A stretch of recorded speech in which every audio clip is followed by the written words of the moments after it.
Alright, back at you here. MMA Gems podcast, as we're here for UFC Noche, episode 20 here for the Gems podcast. As it'll be me and Hot Hand again, as Unk's still on vacation, and we still haven't heard from Mo in the casino. I don't know, he might be in jail. We'll have to bail him out. But we have a nice card here with Diego Lopez and Gene Silva headlining it.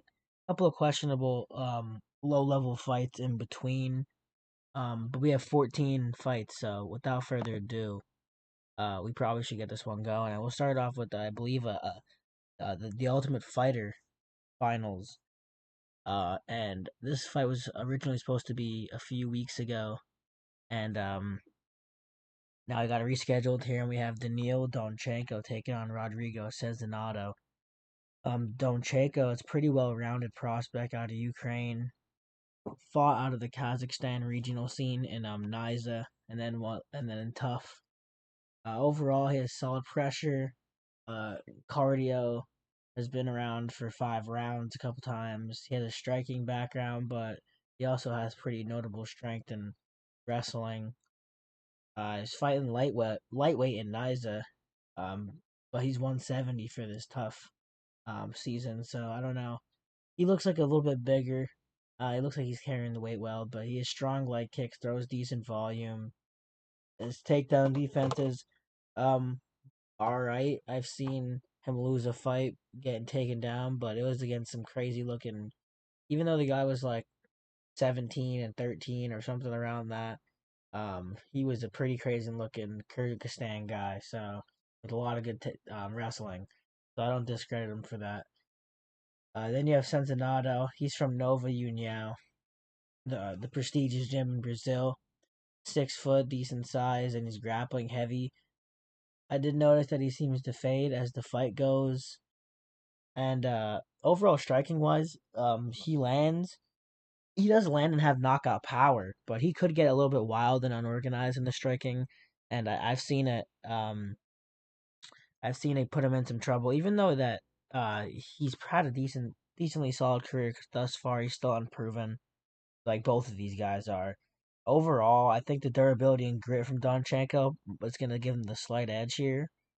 The early pressure from Sezinando is going to be great. I think Sezinado is going to try to wrestle and get him to the ground off the jump, but I think Daniil has seen some quality wrestlers before, and he's going to be able to stuff at least the majority of the takedown attempts, if not all of them. And I do think he's definitely a better striker. Way more polish on the feet, has some Muay Thai in his game, good leg kicks, good with the hands. I lean Donchenko, like I said. If anyone gets a finish here, it's him. But I'm liking the over 1.5 at around minus 160. I think that's a decent line. I foresee some grappling, but Donchenko knockout only money line.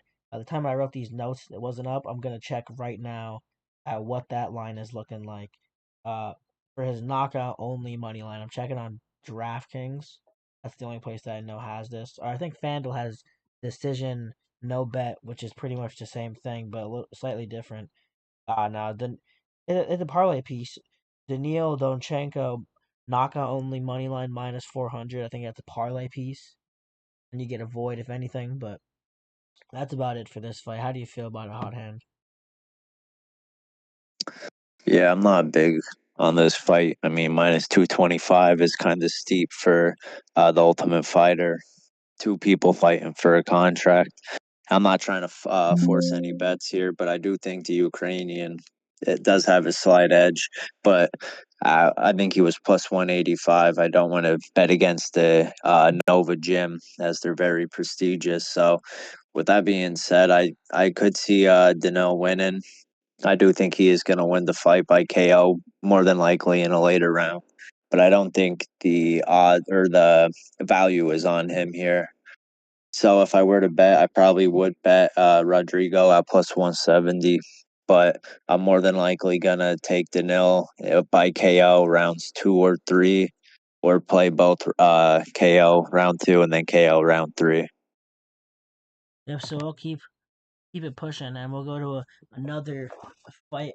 This one with a debut women's fighter At just 19 years old, Elise Pereira will make her debut. Brazilian prospect with solid striking, Muay Thai, and kickboxing background. Solid kicks, nice hands. The wrestling's questionable, and that's going to be a key here against Montserrat Rendon, who is just up in your face. She will trip and she will get used to the ground. She will use top pressure. She's not overwhelmingly good at anything, but she is pretty well rounded. Um, but Pereira, she usually throws her strikes over in 1-2s. She's fairly accurate with them, circles the cage and stays on her bike. She doesn't really need to pressure you to get her strikes in. She does have limited grappling though, and her extremely questionable competition level, as she just went to war uh with an absolutely trash fighter. So there's a lot of question marks here for minus 148 at the time of me making the graphics. And then there's Montserrat at plus 124. I know she opened, Elise Pereira opened up around minus 400. So off the rip, that's already good value on her line. Uh, Whoever paid minus 400 is pretty drunk. But yeah, Santos, who was 8 and 1, gave her hell, and it was a decision win for her. But she didn't look very active inside the guard. When she gets down there, she's not doing anything. She's just laying there. I don't think Montserrat's going to be on her back. I think she'll be on the top doing the work. I'm probably going to. I don't know who I'm going to lean here. It's like with women's MMA, so I don't love take much pre fight. Uh, I think Pereira's going to have a sizable striking, speed, and technicality advantage. Uh, but Montserrat in the clinch and the ground game and the durability is gonna the Mexican durability is gonna carry over. I think I'm gonna lean Pereira. I'm not betting a money line on this fight pre fight. Definitely 100% not. I could see the Pereira side just because of value and how she opened up at minus 400. I think it's too late to take her down compared to her previous line. I do like Montserrat spread plus 3.5 at minus 175 on DraftKings. Or not DraftKings, on Bet365. DraftKings is a bit juiced at minus 200. Um, and then I like the fights. I don't think that Pereira is going to be able to get the finish on Rendon. The only scare for this one is I think Rendon is more live for a finish than Pereira would be, with a submission possibly on the ground with top pressure, or maybe gets a really good posture up. I don't know if she's going to be the. I don't see a TKO in this one.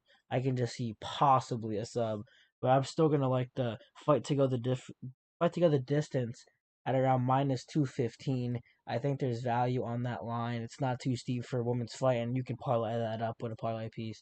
But like I said, I think there's going to be some live reads in this fight, and not a lot to take pre bet. What do you think about this one, Hot Hand? Yeah, I'm not big on this fight here. The biggest thing that sticks out to me here is Pereira, that she's 19 and fighting a 36-year-old. I mean, usually the younger fighter wins, but when you are barely even legal and you're fighting almost a 40-year-old, like, she's gonna have that grown woman strength.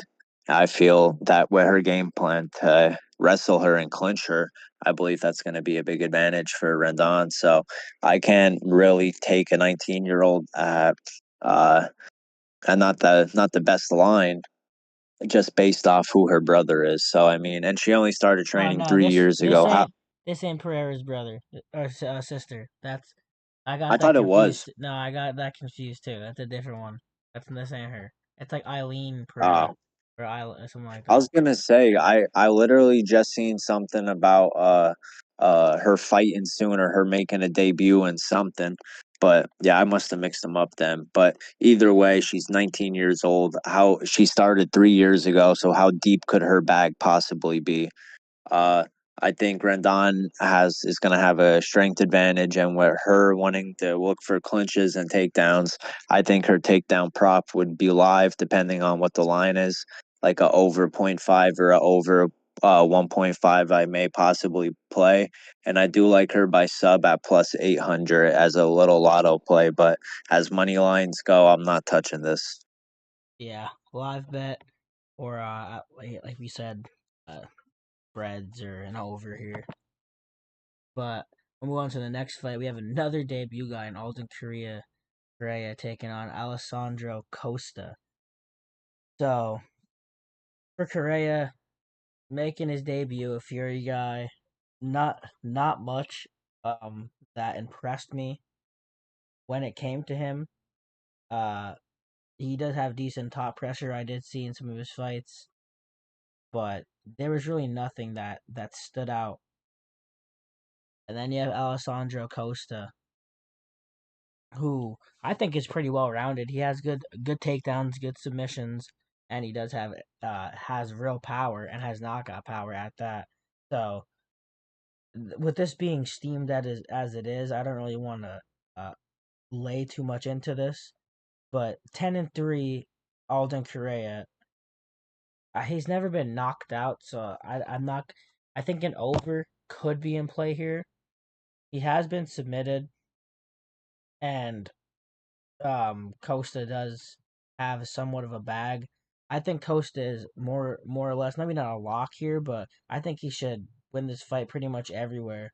And he might get a finish with the counter striking, but without Correa ever getting knocked out and he's having some toughness, might lean with the round three to start, yes, minus 134, or a Costa in round two to start, minus 170 is another way to attack it just in case Costa doesn't get a or Costa gets a late finish or round two finish and you get hoed. But this is another weird fight. I don't. It's low level with Korea, but I think Costa is a step up. What about how do you feel about that though, hot hand? Yeah, I'm big on Costa. I mean, well, first off, he is extremely thick and extremely powerful for the 125 weight class. I think he's very strong for the weight class and packs a lot of power. I think that's going to cause problems for the debut guy in Aldine Cora.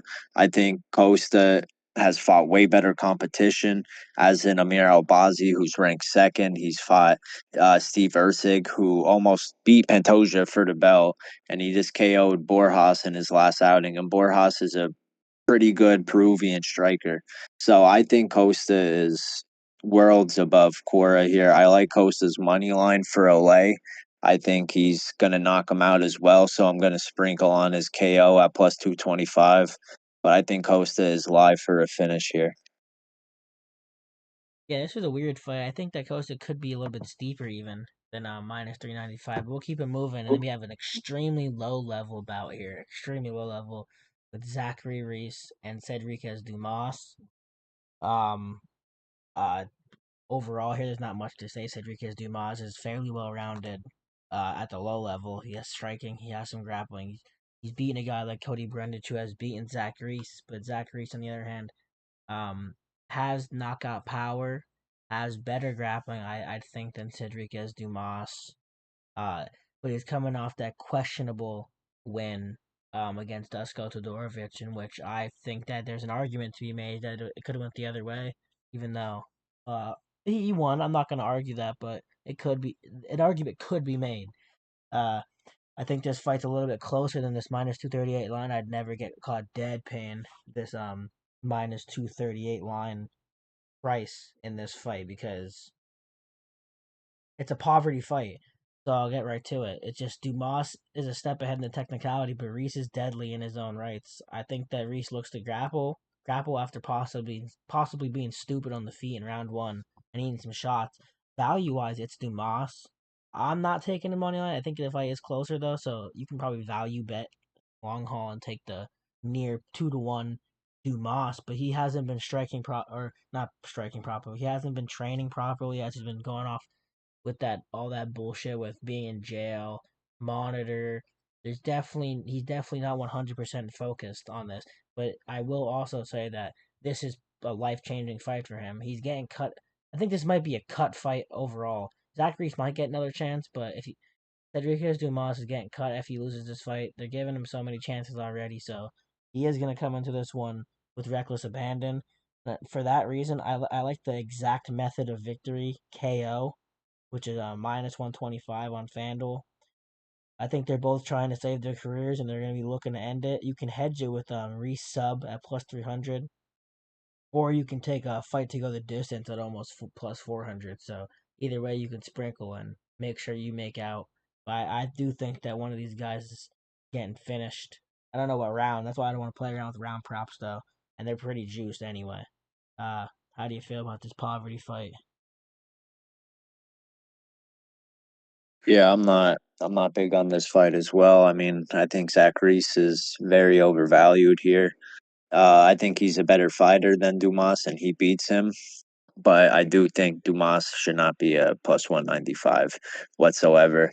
Probably everyone that follows any sort of MMA seeing Dumas has $13 in his bank account. So I'm expecting him to come out here and look for a finish, look for a bonus. I think this fight's going to be fireworks. I think it's going to be a literally a brawl. So I don't want to bet either side here. I think the value is on Dumas here. I did like your play though, the fight to end KO at minus 125. I'm probably going to play that myself as a straight bet, but I wouldn't touch money lines here. If you were to touch a money line or a method prop or whatever it may be, I would take the KO, and I'm probably going to sprinkle Dumas KO at plus 450 as well. Yeah, uh, it's just this fight could also present some live bets if it gets out the first round. After I could for some reason deep down I could feel them that they might grapple, but I really don't think so. I think they're both gonna go in there, and I think Dumas is going for a finish, and I think Zachary's is gonna be having to go for a finish too because of the pressure of Dumas. Dumas coming in there to save his career and save his life, so he loses that Did fight. you He see probably the kill. picture? Yeah, him having Did you like see the 13. picture of Dumas? Yeah, I did see that shit with like $13 in his account. No, I was saying about yeah, I mean that too, and after training camp photo, I guess, but he's looking pretty fucking shredded. I'm not gonna lie. He is He usually looks like a like he's in good he is shape. like a natural athlete, so he's usually in good shape. So we'll see. Zachary's has been looking skinnier and skinnier. I feel like every single one of his um fights. So I feel like the weigh-ins. I want to look at weigh-ins and see how they're looking in that face-off to make my decision there in that poverty fight. We move over to this one though. We have Luis Gurule taking on Jesus Aguilar. First off, Aguilar is at I think believe Factory X, and you can see it in his style. His solid stand up, good combinations, and he's got power at that division. I think almost half of his wins or half his wins have come by knockout, which is not something you see every day in that division. The dude comes and puts his hands on you overall. He has good power, but we faded him. I'm pretty sure. Didn't he fight Odie Osborne? Oh no, we didn't fade him. I had him. No, yeah, we did. We had Odie Osborne as We a bet dog. Odie. Yeah, Yeah, we as bet a Odie. dog. And I had the Luis Gurule one takedown minus one or plus 140. I had that too. That's why I didn't think we faded him. But the biggest question is if Gurule takedown defense and grappling are up to par at this level. Because if he can keep it standing, he's the more dangerous guy on the feet. But if we flip it over to Jesus Aguilar, you've watched him before, you know what he's about. He wants to he wants to try to at least grapple sometimes. He has knocked someone out before, but it wasn't. I think it was Shannon Ross, something like that. Not high level fighter, and he clipped him on an overhand. These guys are both pretty short, so I don't really think that an overhand's going to be over here knocking out Guruli flat. Uh, he has a lot of submission wins, and he shoots that gilly a lot. You're not going to see him in a kickboxing match, but he's going to make it into a grittier war. Striker versus grappler, pretty much. Uh, and I think Gurule is going to be able to keep up at least somewhat with the grappling. Jesus Aguilar by submission um, is, I think it's a bet.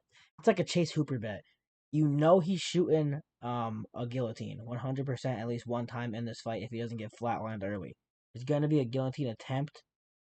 So if you're going to do that with this guy with his big ass head, and you want to get him in the gilly plus 600, that's on FanDuel. You could probably get it better somewhere else, but that's a nice take as a lotto piece. But I lean Guruli here. I'm kind of stuck on what I want to do overall. I think it's an over type of play. It's pretty juiced though. If you go to fight to go the distance with guys that both have a lot of finishes, and it's only at minus 138. This is another fight that I think this is a live betting brawl. I'm gonna lean Luis Gurule, and I'm gonna lean him by decision. and that's just on Aguilar being a tough, gritty fighter, and he's probably gonna make this dirty and contested. So fight to go the distance is probably my lean. I'm not sure if I'm gonna be playing it. He's never been finished in his career. He only has one knockout, and the rest of his 7 wins by sub. So fight to go the distance is probably my lean. And then you can hedge with Jesus Aguilar by sub or a Gurule knockout, and probably Gurule knockout plus 380. So if you take both of those and you take the fight to go the distance, that's your hedge right there. You automatically make money. Do it the right way. So that's the way to do it. Or you can just get risky with those props. How do you feel, Hot End? Yeah, I think this fight's gonna go one of two ways. Either Gurule, his takedown defense holds up and he picks him apart with low kicks, jabs, 1-2s, hooks on the feet, or you either got Jesus Aguilar who's gonna beat him in the ground game, get a takedown, sub him, ground and pound them, whatever the case may be. But I remember Gurule because he wrestled my boy Nick Piccinini, Contender Series, and Piccinini hit his back and had him in a rear naked in like 45 seconds. But then he survived the rear naked and then put it on him on the feet. But I mean, if Jesus gets in that position with Gurule, I think he's live for a sub. And that plus 450 sub, I like that as a sprinkle. Plus And I 600 also, on FanDuel. oh shit, yeah, DraftKings is only oh no, it's plus 550 actually. My mistake. But yeah, plus 550. I think that's well worth a nice little sprinkle. And at minus 145, I like Gurule by decision or Jesus Aguilar sub at minus 145 as a little double chance play. I I do think like that. Gurule wins this fight because I think his takedown defense will hold up as Aguilar is more of a wrestler and he's more of a BJJ dude. So submission games are going to be better than the takedown attempts. And Piccinini was a D1 All American multiple years, so that's why he found success in the wrestling with Gurule. So give me the double chance play and give me the plus 550 or plus 600 on FanDuel Aguilar by sub. All right, we'll keep her pushing. Now we have Tatiana Suarez in here taking on Amanda Lemos. Uh, Tatiana Suarez was just on the top of the world, came back from that long layoff. We faded her against. I know, at least I know I faded her. I took Zhang against her at plus numbers. Um, Tatiana Suarez with absurd grappling. She's the prodigy. She's had such high hopes, and now she gets dropped back down to a fucking undercard on a fight night. That is crazy to me. I just think this is to set her back up to get on the right path. UFC know what she's doing. She's probably my lock of the card, and that's a woman's fight. I think she's a lock, Tatiana Suarez, in this fight. Minus 430, I'm seeing on FanDuel right now. Maybe slightly better elsewhere. Um, I think she wins this fight. I'm just confused on how she's gonna win it and when. I think she's a beautiful parlay piece. I already have her in parlays, but if you probably take the if I look right now, you take Tatiana Suarez money line and then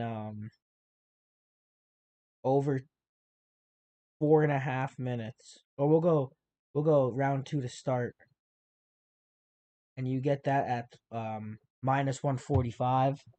That's if she doesn't go in there and take Amanda Lemos out off the rip, which she might. So I think she's a nice parlay piece. I think she's a lock. I don't use that word at all, and I might come back to bite me.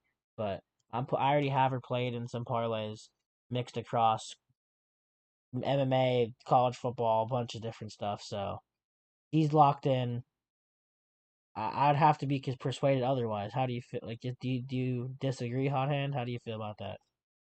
No, I think Suarez's wrestling is extremely legit for the women's divisions. And if you guys rewatch the Zhang Weili fight, Suarez controlled her all around one, but then faded literally the rest of the fight. But she was fresh off that neck surgery, off the layoff. So I think she got the butterflies out, and I mean she fought one of the best women's mixed martial artists of all time in Zhang. So I'm not really looking or I'm looking past that loss, you could say. I think Suarez is a lot better than Amanda Lemos. I think Lemos just has that right overhand that has KO power, but I think Suarez is the way better mixed martial artist here and is really gonna drown her with her wrestling. I think she's live for a sub, or I could see a crotch sniff fight for 15 minutes and Suarez gets a decision win.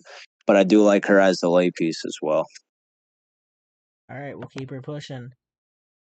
As we got Claudio Puelles taking on Joaquim Silva. Um, we'll start with Joaquim Silva. He's been in the UFC for a couple years now, and you know what you're getting with him: aggression, power, and willingness to stand and trade. Muay Thai style mixed with the BJJ. But it's his striking that is honestly his game. Shows heavy combination, big hooks, and he's willing to eat it, like to eat one to land one. He's in the pocket and he's ready to brawl. Pretty much, he's trying to bring that to you, and that has got him in trouble. He's been knocked out a few times, and it's against technical guys that his defense gets leaky. But when he's on, he's dangerous and he's violent. That's how you can describe him, as just violent. And then Claudio, a bit of a different skill set. He's more of a younger guy, and his entire reputation is built around his grappling. Not offensive grappling so much, but slick, weird, Chase Hooper esque, or just really slick BJJ. He has three knee bars in the UFC, be it on some weak opponents, but he has one on Clay Guida. He has a couple knee bars back to back to back, and that's pretty hard. He's tapped multiple guys with it, and you don't see that at this level. The dude just latches on and doesn't really let go of that shit off the rip. On the feet, he does start getting questionable though. He doesn't seem comfortable after taking a couple shots, and we saw it with Dan Hooker. Dan Hooker shut him down on the feet, and then once he couldn't get the fight to the ground, he ran out of answers, and he was falling before he got hit, like trying to get legs, getting ripped to the body. So, stylistically, it's kind of a fascinating fight because Silva wants the firefight. Puelles don't want that. Puelles wants to get this to rolling and get into the BJJ, but Joaquim Silva has good jiu-jitsu. Um, uh, it's like he's not clueless on the mat, but like defending leg locks is different than like being just good at BJJ. And Puelles though doesn't have the strongest wrestling entries, so he's gonna have to pull guard or like roll into some shit, which but Joaquim Silva would probably like to get some ground and pound in. Like if I'm trying to lean, it's probably going to be Silva. He has the more reliable weapons and he's more well rounded in my opinion. Since Claudio's a bit questionable, I think Claudio has the faster striking, but I don't think he's like so solid in the striking. Um, uh, I'm probably going to lean Silva on the money line. I don't know how I'm going to take the money line or if I'm going to bet it straight. But Puelles does have Muay Thai in his back pocket. I'm just trying to think about what to take here. I do think going the distance, uh, no, not going the distance here, not going the distance is going to be my play here because Puelles is going to either roll and try to get a knee or he's going to get slept with ground and pound or not be able to do anything on the feet. 3 rounds of that seems like a lot here. And I'm going to have to side with it not going the distance at like minus 105. I actually already have that locked in before this podcast has already even went on. I had that locked in since last night. But do you have anything on this? Yeah, pretty much the exact same thing you said. Puelles has the submission game. Silva has the KO power. They both have different styles of fighting and are going to want to enter this fight differently. I think Silva's going to have the advantage. I think his takedown defense will hold up. I do like his money line as well. And I like the under 2.5 rounds at plus 110. I think it's either Silva KO at plus 450 or Puelles finds a sub. But like I said, I think Silva's takedown defense is going to hold up. He's a bigger, stronger guy, and I think he's going to be able to defend off Puelles and find his chin at some point in a wild exchange or him pressuring him into the corner and letting it off. So I think Silva's money line is a good bet for a straight. I like the under 2.5 plus 110 as a straight. And I like Silva, a little sprinkle play, KO at plus 450. Yeah, I honestly like that too. uh, we'll keep it pushing. But I thought this is a interesting fight on the card that I actually like. But we'll move over to a low level fight. I don't know if this is more low level than the Zach Reese fight, but it just might be. Um, Medina first. Uh, self coached kind of guy. It's rare to see at this level. He doesn't really have a tough team. Got knockouts on his record, and he has that very tough chin that just got cracked against Ateba Gutierrez. Not much else to say. I think he has some subs on his record, but it's nothing. He's nothing to gawk at, and I'm surprised the UFC's giving him another chance here. If it wasn't the Noche card, I don't think he's getting any type of cards. Then you have Dusko Todorovic. It speaks numbers when Dusko Todorovic is at minus 300 and he's very low level.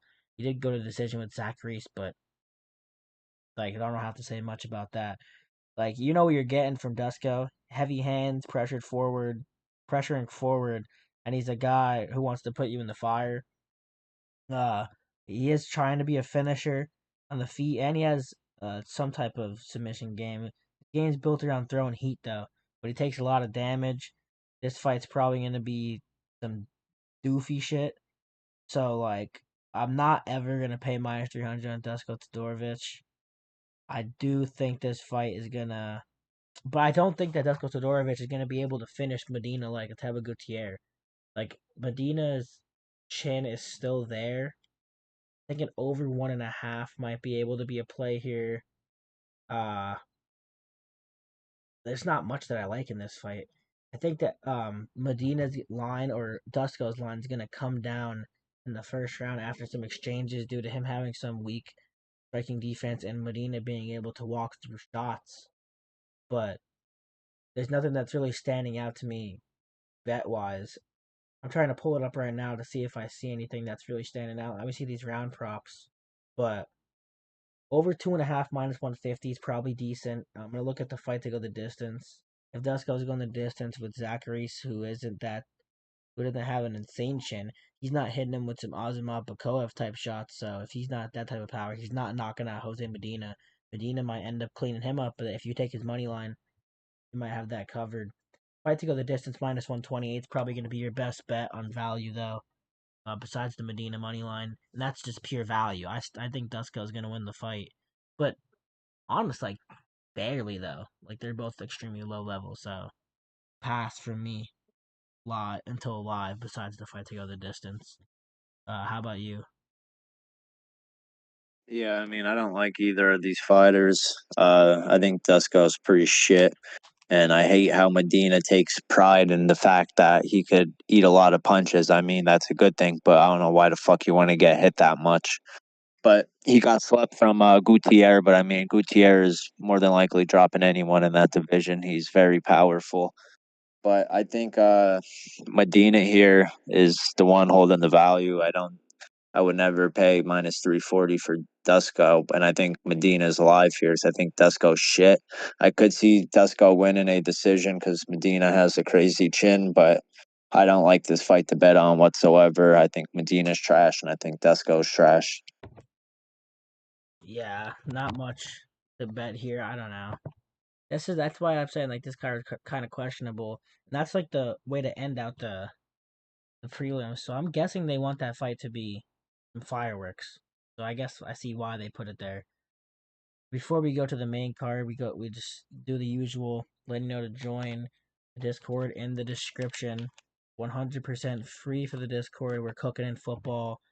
We're cooking in every sport pretty much. The numbers are public, so we're not like one of these frauds just saying it. Tickets are there. Everything's there. We have 14 consecutive profitable UFC cards, which is unheard of in this game. We've been smoking it. Uh, and to find our official plays that we are targeting, me, Hot Hand, Mo, and Unk. Gotta hop in MMA Gems. Only $10 a month, $25 for 3 months, which is not a lot of money. You have Home of Fight charging $25 for 1 week, and yeah, I get right or get left per per usual. And we'll start this main card off though with another debut guy, Santiago Luna taking on Quang Lee, a veteran. Santiago Luna is one of those young guns that you got to keep an eye on. Just 21 years old and he's undefeated. He's not really squeaking out decisions either. The kid's a finisher. Most of his wins cut inside the distance. No, all of them, I believe. He fights out of Tijuana. Got that aggressive forward pressure style. And he was a former national wrestling champion over in Mexico. So he does have some wrestling pedigree. Has more submissions than he does knockouts. And he's overall just looking to get you out of there. He has 4 submission wins and 2 knockout wins. Was fighting very questionable competition over in UWC, lights out and tough enough against 4 and 6 guys and guys that were 1-0, 1-0. So not high level as Quang Lee on the as he's been fighting on the LFA scene and then over in the UFC, even though it hasn't been the best for him. He's had very competitive fights. He had a very competitive fight with Chris Gutierrez in which he had his back multiple times, and even though he lost, he fought well, and then he got the finish as a dog. One of my favorite plays that I've had that I signaled is plus 800 Quang Lee sub against Gaston Bolanos that we hit right before we hit Jillian Robertson plus 1600 TKO. But that's one of my favorite hits. But here, I'm questioning Santiago Luna. I think the grappling he will have the advantage on Quang Lee, which is where I find that Quang Lee usually sneaks these sneaks the advantage over some of these guys. He has some good sprawling and good lengthy submissions. So I think the submission edge might be on Quang Lee, but Luna is gonna have the top pressure. He's gonna look to shoot. Um, it's just Luna's gonna come out trying to overwhelm, and Lee's job is gonna be to survive the storm, drag him deeper into the fight, and make him uncomfortable. If we can get this past like 5, 7.5 minutes, it's gonna be towards him, I think, because I think he has the better striking. Um, he has he has better instincts, and he's the veteran. So overall, bottom line, either Luna proves he's for real with the grappling, which you might want to take a look at his takedown props when they're up. I know they're not up right now, but that might be a look. Like Quang Lee at plus money though here, it's just a Mexico card. It's tough. It's a debut guy against Quang Lee. I think Quang Lee has the better striking, and if he doesn't get laid on and crotch sniffed for 3 rounds, which is a big if, I think he can get a win here. I don't think he gets finished though. And to the ah, I've been stuck on this fight. So now that I'm thinking about it, I want to take Quang Lee, but what do you have on this so I can decide what I want? Yeah, I don't. I'm not big on this fight. I like Wang Lee's sub threat here against a strong wrestler in Luna. But I mean, I think Luna is live for a KO. I think his early pressure could drop Quang. I think he could come out like a bat out of hell, especially fighting in his home country of Mexico against some Vietnamese fuck. But I think if he looks to wrestle, and I think Quang is live for a sub. But I mean, it's hard to say because Luna could drown him in wrestling and like not expose himself and just put it on Quang, but then Quang has the experience. So I mean, it goes back and forth on so many different things. I honestly don't know who to pick. But if I were to pick a money line here, I would have to go with the veteran, the more experienced guy in Quang, especially at plus money against the debut 21-year-old. Yeah, the 10-year age difference is what's scaring me here. But Luna really hasn't shown me much besides being a former national wrestling champion. I didn't really see. I saw his takedowns getting stuffed by guys and by one of the guys over in one of his previous fights back in the day. So I don't know. Quang Lee might have the value here as a dog, even though I will I say think that I think too. Mexico has very mid wrestling. They're not known for wrestling. I can't even think of like really any good like Olympic or any wrestlers that came out of Mexico. yeah. So I don't know. Unless I find out some more information about like the 10 plus year, I think it's like 12-year age difference here. That's like saying something to me, but 21 might be too young in this situation against someone like Quang Lee, who knows a lot and has been fighting for a decent amount of time, even though his UFC record doesn't show a lot of promise. So I don't know. I might be another live bet here. Maybe inside the distance might be a look because the Santiago Luna guy gets finishes, Quang Lee gets finishes, but Quang Lee's best bet is to string this fight out. Um, every one of Quang Lee's fights, though, it looks like he's about to get a finish at least somewhere, even if it doesn't go. So I'm gonna look right now just to see what the fight not to go the distance is, and it is under 2.5 is plus 110. So I think there's value there, and fight not to go the distance. It's pick 'em at minus 112 on FanDuel. So uh, the books are confused as well. I think the under with two finishers is possibly the best play here, but I don't know. We'll keep it pushing. Now we have Diego Ferreira, 40 years old, fresh out the retirement home, was supposed to fight Bobby Green about a month ago. Is coming here taking on Alexander Hernandez, who just fought not too long ago, and broke a lot of people's parlay slips while knocking out Chase Hooper extremely early in the first half of the fight. Uh, but Hernandez, get to the bottom line here. Hernandez 8-year age difference in this fight. He's the younger fighter. I think he's more mobile than Diego Ferreira. Uh, I think he has the better wrestling than Diego Ferreira. I think Diego Ferreira has more power than him and durability. But I think that I'm gonna have to lean with the younger fighter and Alexander Hernandez, who is coming into his own. This fight is pick'em line is I don't I think that I could price Alexander Hernandez more of like a minus 135, minus 140 favorite in this position, and I think that now you're getting him at plus numbers on some books. Um, so I think there is definitely value at him at plus money, 8-year age difference. I think that the over in this fight is probably where I lean more. Over 2.5 at minus 130, or fight to go the distance minus 104. Hernandez is a guy uh who is extremely well rounded with his striking and wrestling. I think Ferreira can win the fight, and he'll probably look better over 15 minutes. But I think that he has more to offer to this fight than Ferreira. But Ferreira will be there in the third round, so I think that like most of these fights, I think you're gonna have to be glued to your phone, and you're gonna be able to snipe plus money on both people, make your money for you. That's how I think these fights are gonna go here. But I'm gonna lean Alexander Hernandez and more so overs or fight to go the distance. How do you feel? Yeah, I think Alexander Hernandez. He's the more explosive fighter. He's going to be quicker as he has an 8-year age difference. He's on a 3-fight win streak. He's coming off that KO win over Hooper. Fucking soiled my parlays, but I think Alexander is going to be on the bicycle and be in and out of the pocket, not look to exchange much with Ferreira. I think he's going to use his wrestling in the clinch and get clinch control against the cage, but I don't see him trying to shoot on Ferreira because Ferreira does have a good BJJ game.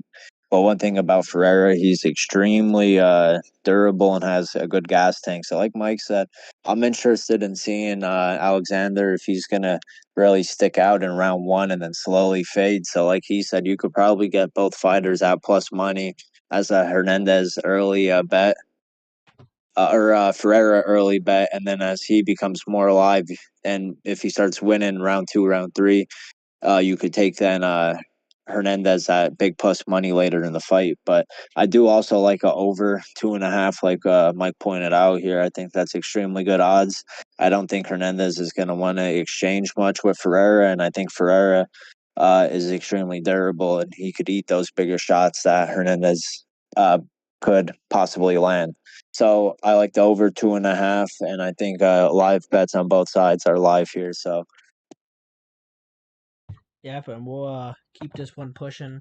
The Kelvin Gastelum versus Dustin Stoltzfus. Kelvin Gastelum's one of those guys that everyone knows.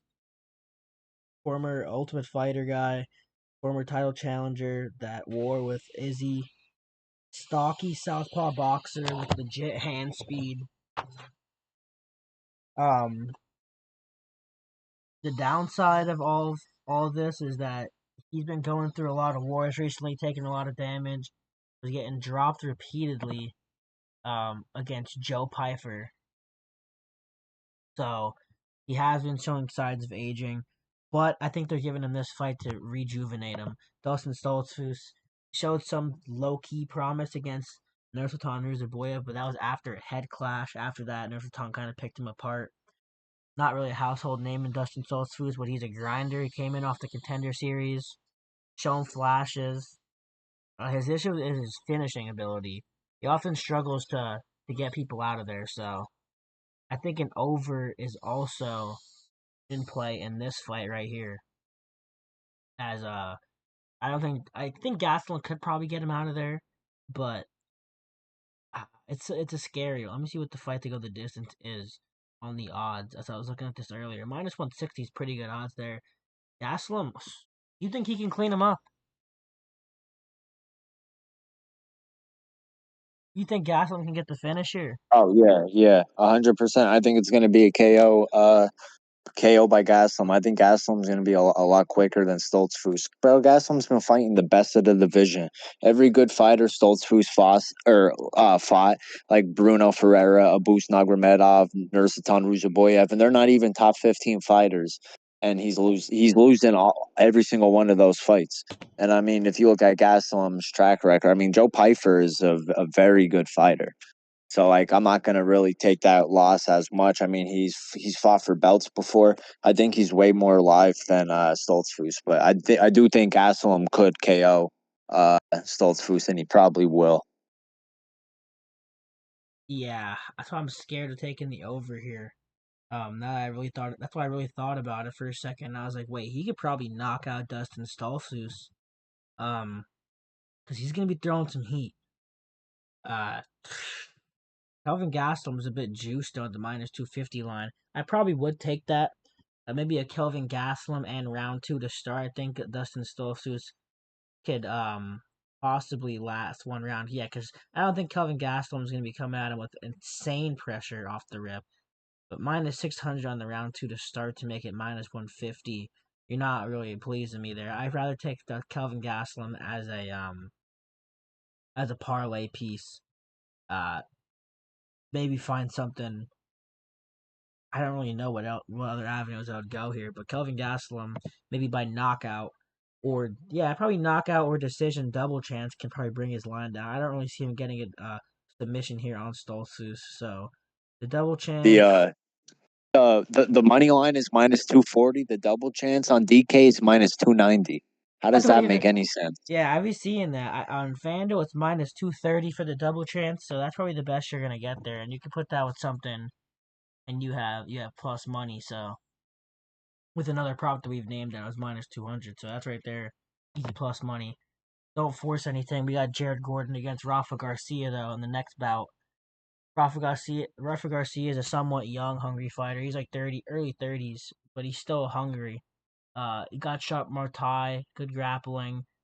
He has finishing instincts with his submissions. If it hits the ground, he has a lot of energy and confidence. I remember his last fight. I think he was against Vince Pichel. I took Vince Pichel plus 7.5, and that shit barely covered. But that speaks volume to the type of competition he's fighting. He's letting Vince Pichel steal around on the cards off him. So here against Jared Gordon, um, I think I think that Jared Gordon with the striking, he had to knock out over Thiago Moises, who is questionable. I think with his durability. Uh, Here in this bout, though, I think this is going to be a more of a war. 'Cause I think Rafa Garcia is going to be able to threaten with the wrestling, and we've seen Gordon taken down back in his early days multiple times in a fight before and dominated. So I do think Jared Gordon wins this with higher because he's fought the better people. He he maybe he's fought the better people probably, but he has gone to war with Nasrat Hakparas as did Rafa Garcia back in the day, but he lost that fight I think worse than Jared Gordon did. Jared Gordon arguably beat Nasrat Hakparas, a lot of people say. So I think that Jared Gordon can get this one done. He's a bit juiced, and fight to go the distance minus 250 is a bit juiced. So you could probably Jared Gordon and a round two to start. Uh, get you around minus 150, minus 140. FanDuel actually is minus 180 with that. That's pretty absurd. Earlier I had it at around minus 150. Let me see what it's on DraftKings real quick. Jared Gordon and round two to start. Yeah, that's crazy. I'd probably just take Jared Gordon on the money line because I could see him getting a knockout, so that's probably a decent hedge there. I don't. Rafa Garcia is pretty tough, but he has been rocked. I could see the fight going the distance, but even like if you're taking, uh, they're juicing both sides. Like you can't take a round prop, and I can't take Jared Gordon on the money line. Minus 250 isn't too absurd to me though, so you can put in a parlay. But this card has been overall tough with me trying to find lines for straight bets on like minus 150, minus one, like on realistic lines. It's a lot of plays here that you're gonna have to put in like two leg parlays, be more confident because they're juicing a lot of the reads that I'm on. So I'll take Jared Gordon here, probably on points minus 115, but I could see the knockout as well. Even late knockout, but it's probably going the distance. So Jared Gordon by points minus 115, my official prediction. How about you? Yeah, I don't. I'm not big on this fight. I like Jared Gordon. He's like you said, he fought the better comp. He's the better striker here, but Garcia has the submission threats. But I mean, he has a thick body for this weight class. I see Garcia struggling to get Gordon to the ground. So, with that being said, I mean, Gordon being the better striker, I don't think Garcia is going to be able to take him down. Everything's telling me that Gordon's just going to outstrike him if you don't find the KO. So I like Gordon at minus 250. I'm just hesitant to play him. I don't know if it's the value. I don't know. I'm not huge on this fight, but I do like Gordon to win. I'm looking if they have yeah, they do have some props out now for these fights. As in takedowns or significant strikes, I mean. Do you like Jared Gordon 64 and a half significant strikes, or do you think that's a bit high? I don't know because I don't know how Garcia's gonna approach this fight. I could see him trying to brawl it, but I don't think Gordon's really like a volume striker. I think you know what I mean. I think he lands more of the heavier shots, and when he's throwing, it's mostly jabs, finding range, and then connecting with a bigger right hand behind the jab. So I don't know. I'm hesitant to really play anything in this fight, to be honest. Yeah, I might just take Jared Gordon and call it a day in a parlay. Another minus 200 play you can throw with something. Uh, we're gonna have to be live betting this card. I can already see it. But with 14 fights, we've already named enough plays that are certain value. You don't gotta bet every fight in a 14 fight card. But you have Rob Font here taking on David Martinez. I'm pretty sure this fight was supposed to be Chihuiwi, but he couldn't fight. They have David Martinez, who I think is pretty well rounded here, taking on the vet Rob Font. Font got a dub against Matsumoto, which a lot of people are arguing about. And then David Martinez, we saw him make quick work of, I believe, Simon Oliveira. Rob Font's the vet. He's been around the bantamweight division for years, fought top contenders, and I don't know if he's probably the sharper boxer in this, but has way less power than David Martinez. As David Martinez is extremely explosive, has like I said the power. He's gonna first to push forward, and he brings that aggressive energy that can overwhelm the opponents. Stylistically, Font could control range better than Martinez because Martinez is gonna be trying to impose his will and force mistakes. I think that Martinez probably makes more mistakes in this because of Rob Font's technical boxing and his experience under pressure. I think that Martinez is going to be throwing a lot out there that Rob Font has seen before. Um, he might get the clip on Rob Font, but I don't foresee him being a wrestling threat for Rob Font. I don't foresee him being um much of a threat in the boxing technicality either. So I think that Font's the smarter, more experienced guy, and that Martinez, even though he's a young gun coming up, this is another fight that Rob Font leads to a close decision. Uh, if you don't want to take that, I'm trying to look at the David Martinez plus 3.5. That right there is at minus 230. They're even juicing the spreads on this card, man. Uh, you could probably get that more towards minus 200 on Bet365, as I know that they have better spread lines. But yeah, I'm leaning towards going to the distance. I don't think David Martinez gets the finish here. I think Rob Font probably outboxes him, but he'll always have a puncher's chance. As in these exchanges, Rob Font might be deteriorating. We got to see how he looks at weigh-ins, how good he's still treating himself, and if he still looks ready for this fight. Yeah, on Bet365, you have minus 225. See, like minus 200 picks are gonna be the way to go in this on this card. Two of them for parlays, two of them with a minus 110 or a minus 130, and you have a nice decent three legger there if you want to get a little bit more brave. But I'm gonna go with Rob Font all the way here. I think David Martinez could impose something, but he was supposed to fight Quang Lee if I'm not mistaken. But Rob Font's a decent step up in the striking. How do you feel about this one though? Yeah, Rob Font has fought way better competition. Martinez is very good. He's very explosive. He has power, but I mean, he's new to the UFC, and you're coming in short notice against someone like Rob Font, who is training for Raul Rosas Jr. I mean, I think Rob Font is the way better boxer, but when you're throwing kicks, I think Martinez is the better kickboxer. So I think Rob Font's going to really have to make this a boxing fight and not try and get picked apart as Martinez is on the outside throwing kicks. So I think Rob Font is very alive. I think this fight goes to a decision. I think if there's a knockout, it's going to be Rob Font knocking Martinez out. So I think Rob Font plus 3.5, depending on odds, is live.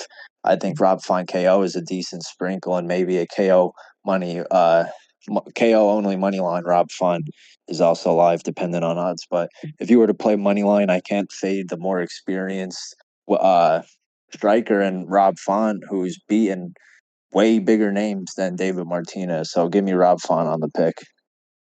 We're riding with Font again until the wheels fall off, and even when that falls off, he's already paid EV wise. Like long term betting on Rob Font at Pick'em has paid off. So I'll do it again with a guy that's worse than who he was supposed to fight. He was drilling takedown defense and shit definitely this camp a lot to defend against Raul Rojas, and now he's gonna. There's no way David Martinez is gonna be as strong against Raul Rojas or as big as Raul Rojas. So I think I'm gonna lean Rob Font for sure. And then we'll get over to this main event: Diego Lopez and Gene Silva. So this fight, I think the odds have gotten a little out of proportion here. You have Diego Lopez, extremely well rounded, came into the UFC on short notice and fought Movsar Iavoyev, and now he's plus 195. Just fought for the belt not too long ago against Volk. Dropped Volk and had everyone shit in their pants. We cashed on Volk, but he still made that a very competitive fight, at least at points, even though Volk schooled him overall with the technicality and the IQ. Diego Lopez does still have a lot to offer. Gene Silva is something that is everyone's watching in the UFC world right now. He's coming out looking invincible, even though with two losses on his record previously outside the UFC. He hasn't really fought the big names. Fought Kevin Vallejos, who's an up and comer on Dana White Contender Series, but he hasn't. Besides that, and Bryce Mitchell, uh, where Bryce Mitchell wasn't even that big at that weight class. Had to go down and weight. He hasn't really fought the competition that Diego Lopez has. I do think that when this fight comes down to Diego Lopez being unless he's been training on the technicality, which would be big, especially since he lost that fight against Volk doing stupid shit like that. We haven't really even seen Gene Silva in like situations where he's getting hit. He has good striking defense. Um, he has good takedown defense. He has solid jiu-jitsu from what we've seen, opportunistic jiu-jitsu, I'd say, because he had snatched up that ninja choke pretty quickly. I don't think that's gonna go to the ground as much, but over the course of 5 rounds, it most definitely can. I actually sprinkled on Gene Silva takedown at plus 275, as I think if this fight goes into the later rounds, he could get a takedown, being the shorter fighter and having the strength. But this one's going to be on the feet for the majority of the fight, and that's where I think Gene Silva's technicality, and I don't know if he's gonna. They both have power. Gene Silva has just as much, if not more, power than Diego Lopez. So, um, I think maybe a round 3 to start or a round 2 to start, could be something to play. I think the over under might be 3.5. If I pull it up right now, 3.5, a number that I don't know. Fourth round, you're starting to get into the championship rounds, but they're both durable guys. Round 3 to start is minus 220. Round 4 to start minus 120. I'd probably lean more on the round 4 to start than over 3.5. Um, but I think Gene Silva here is where I'm gonna go. Minus 238 is a bit steep, but I think I've seen it at minus 215 or minus 225 on some books. So that's another pick, like minus 200 pick that you can take, or like a Gene Silva and round 2 to start. I don't think that Gene Silva is gonna knock out Diego Lopez in the first round. I'd be very surprised. He didn't even knock out Bryce Mitchell in the first round. So Gene Silva and round 2 to start minus 140. I think that's a decent play. I know Hot Hand likes the value of Diego Lopez, so I'll let you speak. Yeah, I mean Lopez. When I look at Lopez's style, he blitzes the pocket, heavy boxing, good BJJ. He's big for the division, and then you got Gene Silva, who isn't more aggressive. I mean, he is aggressive if there isn't anything coming in his direction, but unlike the other fighting nerds, he's good off the back foot and could strike off the back foot and find KOs off the back foot. I think Gene Silva's counter striking may become a problem for Lopez if Lopez has that same blitz heavy style. But I think Lopez is gonna realize, okay, if I flood into the pocket, I have the possibility of getting clipped. So I think Lopez is gonna come out more technical. Personally, I think Lopez at plus 195 is extreme value considering he fought the tougher opponents.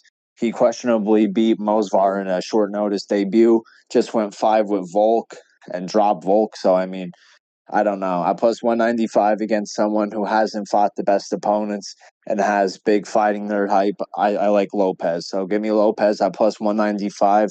And I do think this fight goes to decision at plus 200 as well.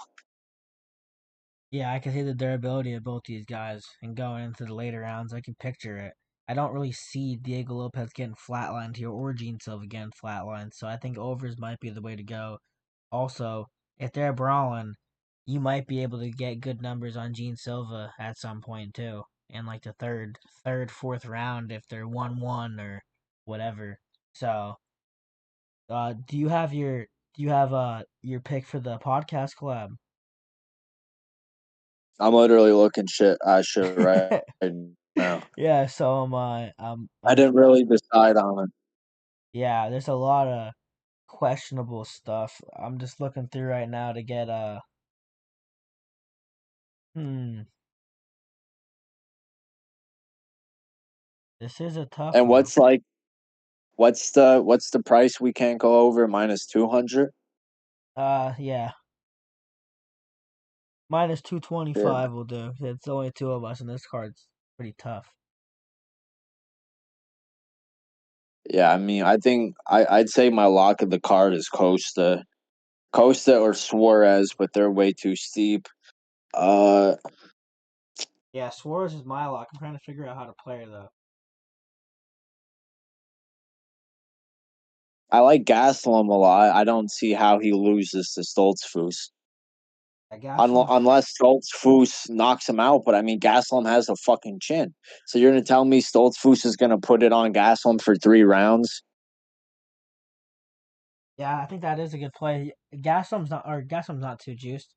We'll do Gastelum, and then I'll pick a So yeah, Tatiana Suarez and round 2 to or double champ.